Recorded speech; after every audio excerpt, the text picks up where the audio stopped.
बंदर का स्वरूप दे दिया। अब जब बंदर का स्वरूप दे दिया, नारद ने नहीं सोचा, नारद ने तो ये सोचा कि हमें तो बहुत भगवान के समान स्वरूप मिल गया, नारायण जैसा सुंदर स्वरूप मिल गया।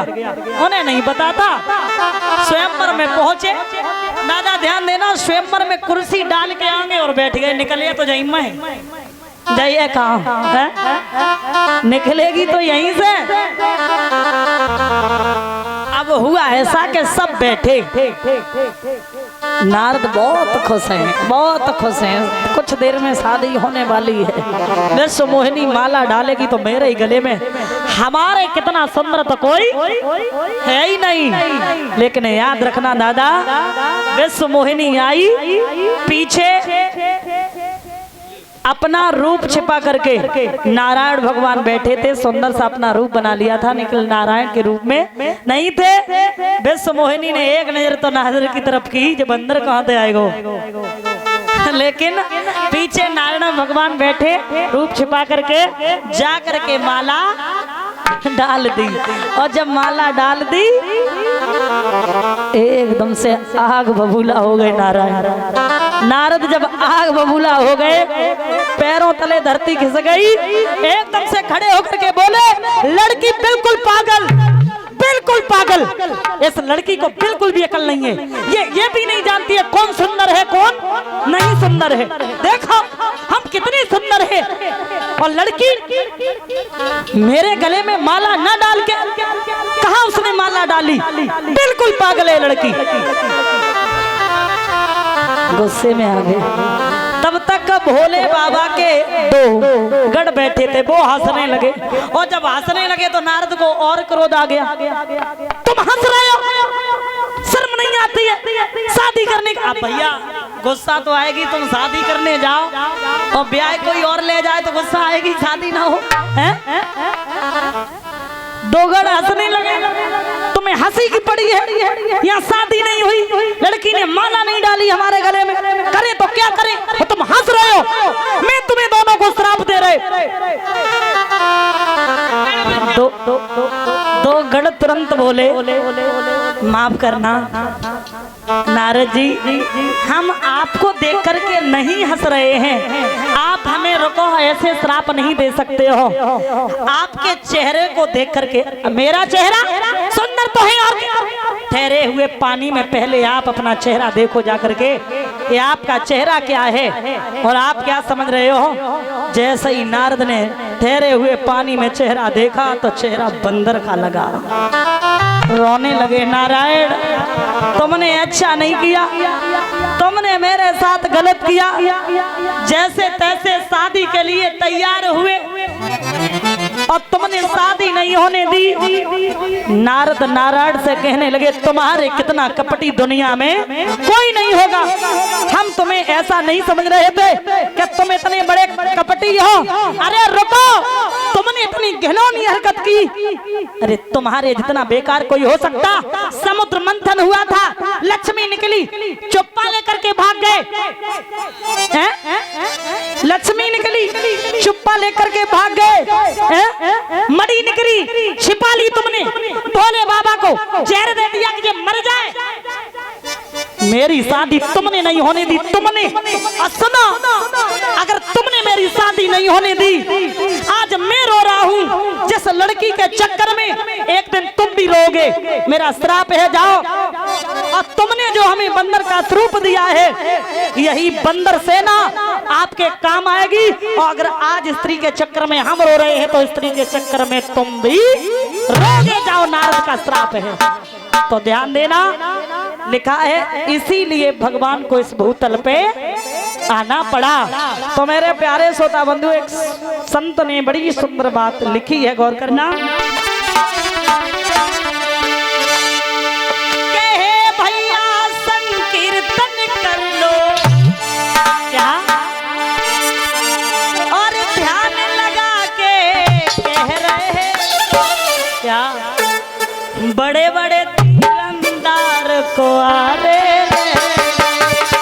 बड़े बड़े तीरंदार को आ रे।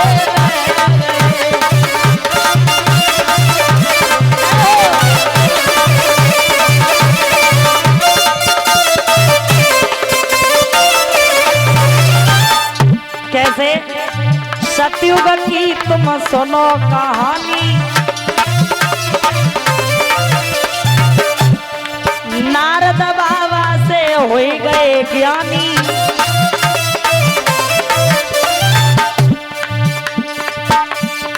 सतयुग की तुम सुनो कहानी, नारद बाबा से हो गए ज्ञानी।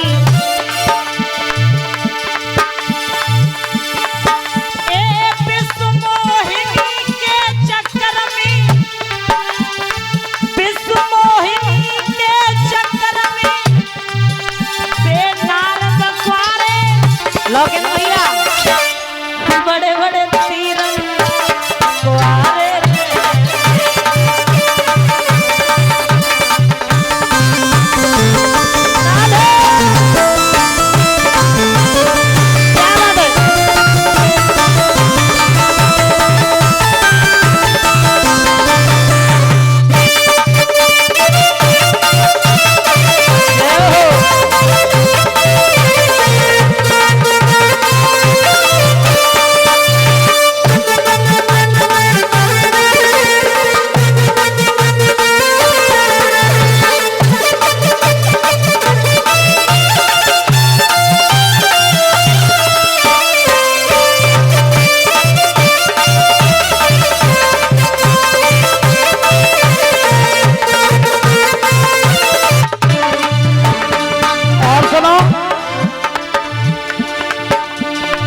त्रेतायुग की सुनो कहानी,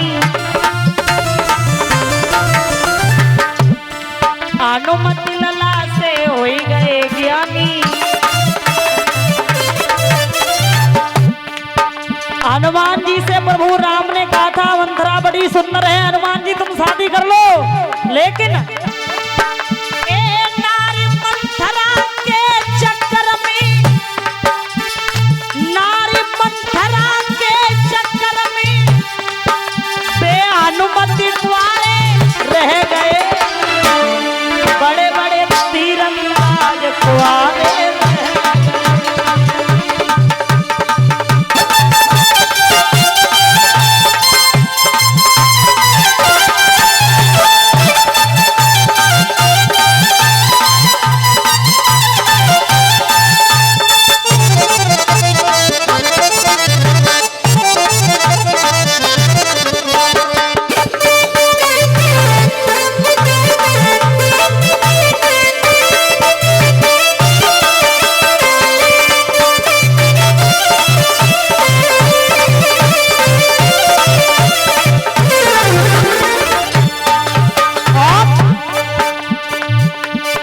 द्वापुर की तुम सुनो कहानी, भीष्म बाबा से हुई गए ज्ञानी।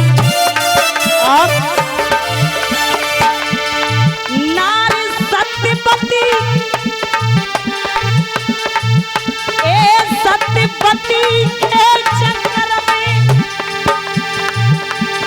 भीष्म रह गए, बड़े बड़े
भगवान की। और ये आप देख रहे हैं हमारे लोकेन भैया जो यहाँ हमारा सम्मान कर रहे हैं। एक बार जोरदार तालियां बजा दें आप सभी लोग, ध्यान दें। आपको पता है, मैं बता दूं, पता ना हो तो, ये लोकेन भैया इन्हीं के सौजन से है मेरा आना हुआ, जिन्होंने राजेंद्र मामा से फोन किया था और बताया था। पहले भी राजेंद्र मामा को पता था, तो इनके राजेंद्र मामा है, उन्हीं के माध्यम से ये हमारे भी मामा है। हाँ, तो इन्हीं के सौजन से आना हुआ था। ये सम्मान कर रहे हमारा, जो मुद्राओं का हार पहना के तहे दिल से बहुत बहुत आभार व्यक्त करेंगे, जो किशनपुरा ग्वालियर से आकर के यहाँ तक मेरा सम्मान किया। बोलिए सियावर रामचंद्र की। और ये जो दादा है हमारे अजय भैया, उनके पिताजी, जो बहेरा में मेरी कथा हुई थी तो इन्हीं के घर पे मैं रुकी थी। 7 दिनों में दादा ने बहुत ज्यादा मुझे सम्मान दिया था, एक छोटी बच्ची की तरह प्यार दिया था। जो इधर खड़े हैं इन्होंने भी हमारा सम्मान किया। ऐसे बुजुर्गों का आशीर्वाद मेरे ऊपर, संतों का आशीर्वाद यूं ही बना रहे, जो मैं समाज को दिशा निर्देश देती रहूं, यही भगवान से मेरी अभिलाषा और आकांक्षा है।